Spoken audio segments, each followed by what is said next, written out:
The Battle of Britain decided the fate of Europe in 1940. Here are the top 5 aircraft that fought in the skies. Number 5, the Messerschmitt Bf 110, a heavy German fighter, powerful but too slow for Spitfires. Number 4, the Ju-87 Stuka dive bomber. Its terrifying sirens struck fear, but it was vulnerable in combat.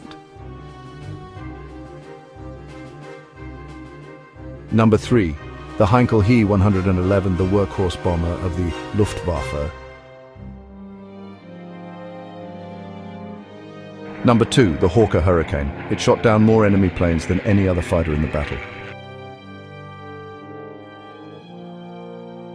Number 1, the Supermarine Spitfire. Fast, agile, and the true symbol of Britain's survival.